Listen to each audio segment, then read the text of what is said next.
Sikat di bukas na lang kita mamahalin. Gusto ko yun. Kasi feeling ko Asia's Nightingale ako. Kasi wala akong Nightingale. Hindi naiintindihan. Tsaka gusto ko yung Leon Rimes, Can't Fight the Moonlight. Yan, oo. Feeling ko kayang-kaya ko siyang kantahin kahit tone deaf talaga ang bakla. 90s. Gusto ko yung mga kanta ng 90s kasi parang kahit isang magandang happy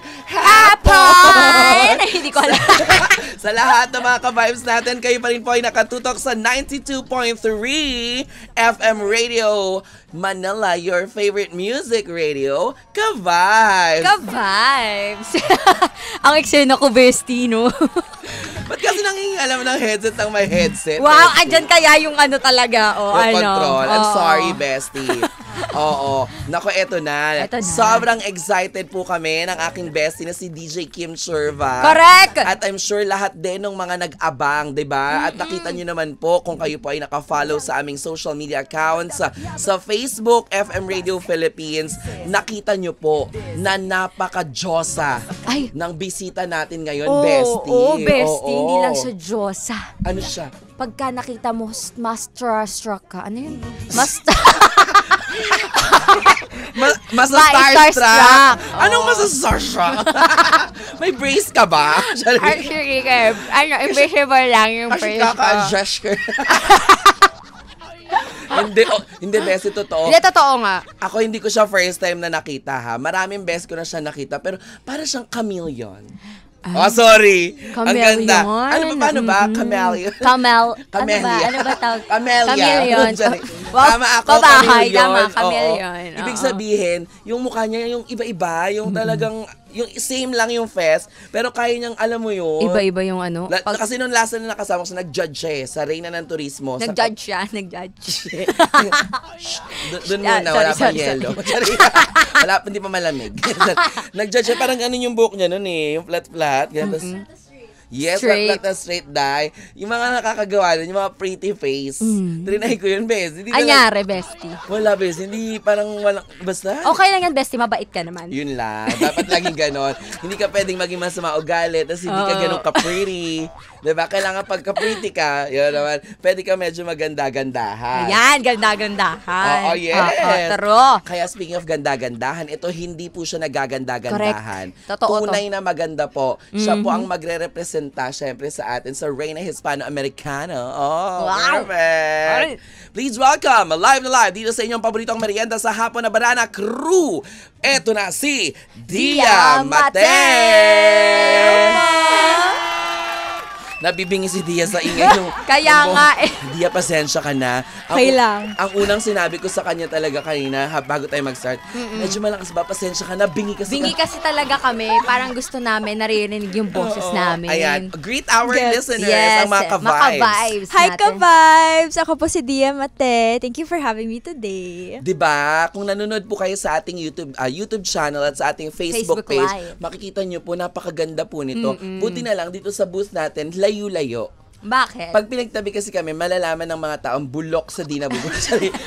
Ay, dun yung bulok. Ay, ito yung, maganda dito. Ganon, din maganda. How are you? I'm very good. Yes. Alam mo, I'm excited for this interview. Kasi syempre, hindi ko first time na makapag-interview kami ni Kim ng mga beauty queens. Talaga? Marami ng beses. Dati nga, na-interview ko na yung Basta Day. Talaga marami ng mayabang. marami ng... Chika pala. Hindi mayabang. I mean, marami na kaming na-interview talaga. Pero na-excite ako lagi kasi naniniwala ko na mga beauty queens, lalo na yung mga generation ngayon, magagaling silang sumagot. Totoo. Diba? Yung talaga parang very, very sila.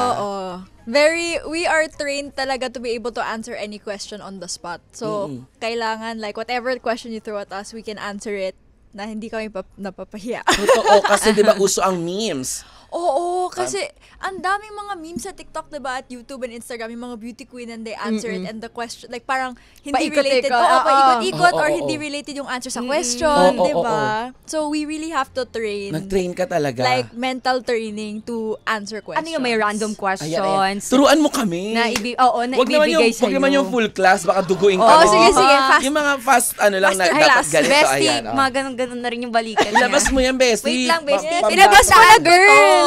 Sandali. Charing, gubad. Pinagandaan ko to, bestie. Totoo, bestie. Ayan. Okay, go. So yung number one advice ko talaga when answering questions is just, kung may point na that comes up sa isip mo, yun yung sasabihin mo. Like, go from, so they ask you, anong favorite memory mo sa childhood? Okay. Na yung isip mo parang having dinner with my mom. Okay. Yun na agad. Yun na agad. Tapos explain mo lang. Actually, Oo, kasi yun. Actually, oo. Perfect siya, no? Galing. Perfect siya. Ay, yung boss ko! Ma'am Mara! Yes! Hello Nandito po! na. Hello po! Ma'am Mara from DWPM. Hello Radyo po! sa Isleta, Teleradyo Hello Servicio. po! Ayan, radyo sila. O, eto na, yun. So, ang galing nun. Yung unang nag-come sa my mind. Wow! Ano unang naglabas sa utak mo? Yung parang ang Unang bubbles. lumabas sa utak mo. Unang lumabas sa utak mo, yung eksena, yung dinner with my family, with my Or mother. something like that. Oo. Tapos pwede mo explain mo lang. Pwede mo nang kemehin na parang, I remember because growing up, it's, di ba parang Yeah, gano'n? ganun. Growing up, it's a very, very good example for me to be able to share my personality with other people, even if I'm with not with my family. But because the traits inside the table. Miss Universe. Di ba mga talaga. ganun? Parang Ganun pala. mini thesis defense. So parang state your point, explain your point, tapos finish your parang answer. Ganun lang. Oo, ang galing. Ay, Oo. again, mga ka-vibe sa mga gusto maging beauty queen. Correct. State your point, State your point. explain your point, Explain your point. then wrap up your answer. Correct. Doon yung tatlong yon, sana po inilista nyo po yun na kung kayo po ay mga nangangarap. Kasi yung in-explain pa lang sa akin, sige, give ko na, kayo na lang, bestie, ang mga magaganda naman mukha nyo, maging beauty queen kayo. Ako, beauty key. Beauty key na lang. Beauty key na lang ako. Okay na ako. Oh my God! Diba, charing lang. No, Keme. Pero ayan na, meron na tayo kagad pa tutorial ng mini-mini. Now, I wanna ask you, Dia, syempre, ilang taon ka nung na-discover mo o na-feel mo na parang, I wanna be like them. I wanna do the catwalk on stage and represent my, ano nga tawag dyan? Country. Hindi bukod sa country pa, syempre sa una parang mga Your national region. pageant pa lang yung yan eh. region, Oo. yung province. Your Yes. province. So, parang hindi ko pangarap when I was a little girl. Yung parang pangarap ko talaga is to be like a musician, singer, Hannah Montana, pop star, gano'n. Yes. Okay. So, mga Taylor. Taylor Swift. Taylor yan. Swift. So, Miley Cyrus. Oo. ganun. And then Mga growing sikat up, nun eh. parang I didn't feel super maganda. Super tomboyish ako growing up. Boyish like, boy. Boyish Boyish talaga. ka. Sports, gym, weightlifting. I move like a man. Super athletic talaga ako dati. Super batak ako dati. Tapos parang sinabi yung mom ko, parang, bakit hindi ka nag-pageant? Sayang naman yung ano mo, like advocacy mo, mukha mo, whatever. So, yung height mo, why not try doing pageantry? Mga 3 years ago to. Tapos, parang sabi ko sa mom ko, sige, I'll try it, why not? So, nag-screen ako sa... Sorry, masunuring anak, Masunuring no? anak. Oo. I'll try it, ma'am. Wait ako. Anyway, Bessie, kung ganyan kaganda mukha mo, talaga pag sinabi ako, itatry mo talaga. Try ko talaga. Diba? Bestie. Kung ako naman sinabi nang mag-try ako, hindi na masasali na lang ako sa paluwagan. Baka una pa akong sumeldo. oo. So, parang, nag-try ako mag-screening sa Aces and Queens. So, Diyan nagtitrain ng mga beauty queens. they turned Pia Wurtzbach, Megan Young. Yes. So, thankfully, they accepted me into their class of 2023. Oo. Yan. Tapos, nagtutraining ako ng 2 years. Oo. And then, I joined Miss Universe this year, Yun Philippines. lang. Wow. Congratulations. Thank you. Agad-agad. And then, Miss World right after. Tsaka Wow. ang taray, no? Ang Tsaka ang taray. taray, no? Tsaka hindi, bongga kasi, bestie, umingay agad yung name mo. Di ba? Nagkaroon ka agad ng parang mark kasi, di ba, aminin mo, how many girls, di ba, are parang joining the pageants. Tapos from different region, yan talaga, Luzon, ang Visayas, dami. Mindanao. Pero hindi lahat yun mabibigyan. Kumbaga may tinatawag sila yung mga Hindi pansinin. audience choice favorite. Yung mga Ayan, ganun-ganun, ayan, di ba? May mga hindi pansin and biglang may mabuboom na lang. Yung tinatawag ganyan. nilang dark horse. Di ba yung mga Ayan. ganun? Di ba Oo. ganun ang tawag nila sa pageant? Oo, dark horse yung mga hindi mo in-expect na mananalo. Yes. ganun. Parang si Chelsea, siya yung dark Yes. horse talaga ng batch Na parang namin. walang nag-expect na, ay, Oo. pwede palang isang a black Filipina ang mag-represent sa atin sa Miss Universe. And then yun, nung na-try mo na siya, how is it? Can you take us back to your journey? Yung nandun ka na on stage na parang, Anong feeling? diba, it was just a parang Dream? Hindi, at tanong from your mom na bakit di mo sinubukan? Tapos you're there na. Oo, parang yung feeling, ang weird. Kasi you don't feel it until nandun ka na sa prelim stage at sa yung final coronation day. Kasi ang daming nangyayari beforehand. May mga sponsor shoots, yung mga sponsor shows, tapos yung mga traveling. We went to Sultan Kudarat for our NATCOS competition. So may iba-ibang experiences at hindi, na-feel mo na beauty queen ka tapos you're representing your region, your province. Yung beauty queen ka, pero pagod, no? Oo, pagod. No, as in, pagod na pagod talaga. Haggard kaming lahat. Hindi mo kaming haggard kasi maganda naman yung makeup, pero inside. Yung parang, parang pagka nandiyan na yung mga tao, super wag wala good at na. hiding. Parang, Oo. ganun na palagi. Pero super beautiful yung experience sa maging beauty queen kasi you're able to show what you love, show who you are, and express your advocacy. So for mine was music therapy for mental illness. Yes.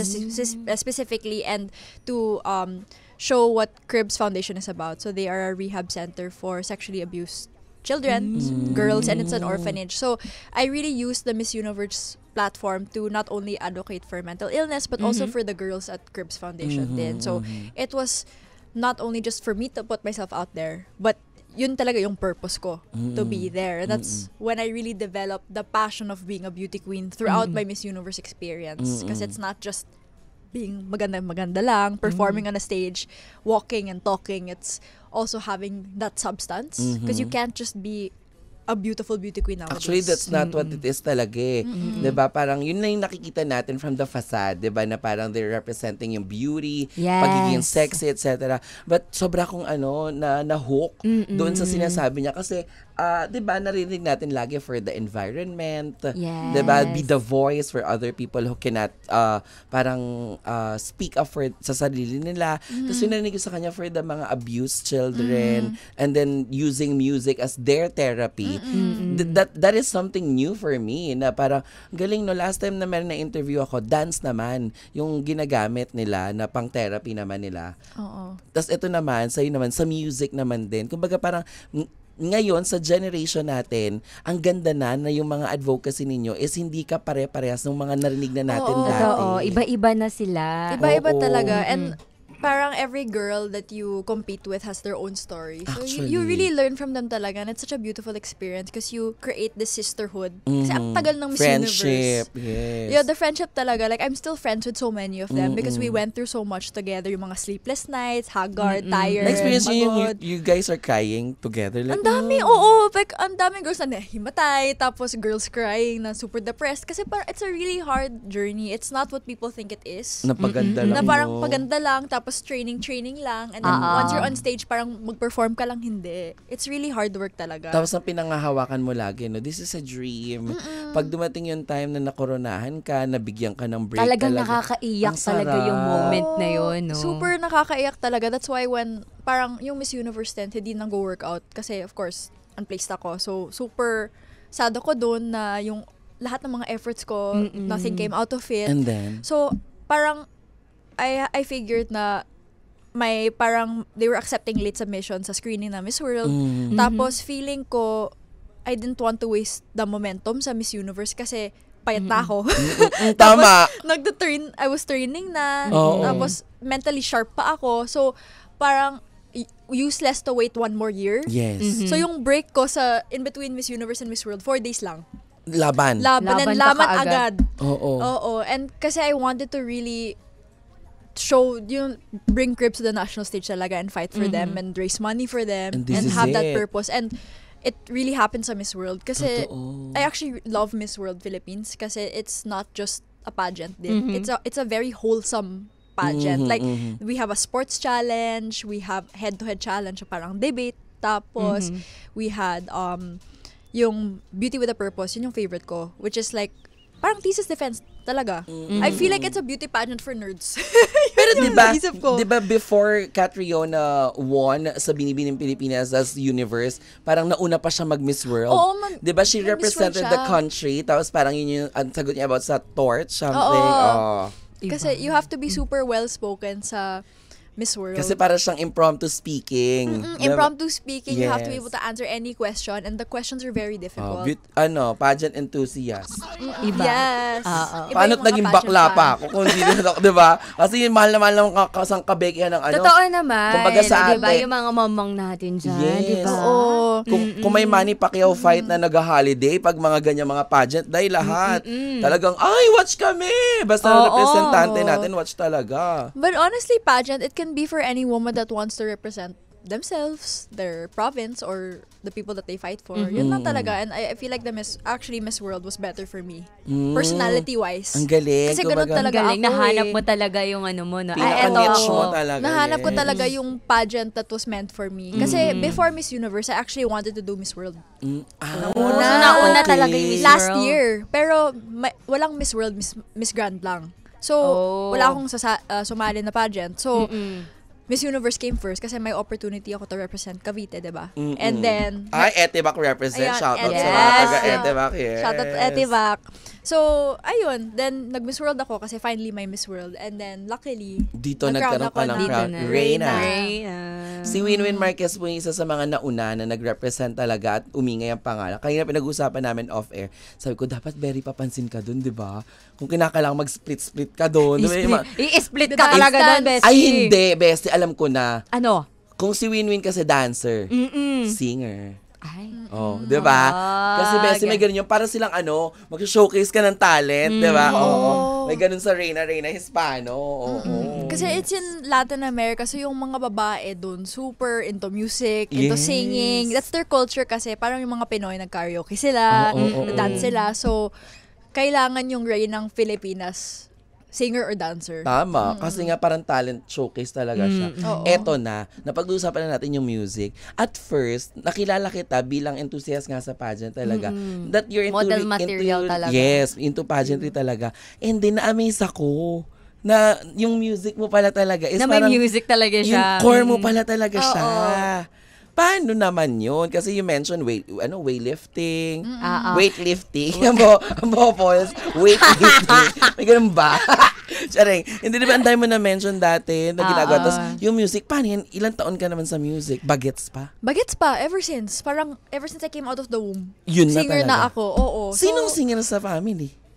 Mommy, daddy? Nag-isip siya. yung parents ko hindi. Sa mga tito, tita? Oh, mga Ayan, sa tita-tita. mga tita-tita. Oy, habol yun. Nakukuha ng Oo. ano yun. Hereditary. Yes. Ay. Genetics. Genetics. Choose the correct answer.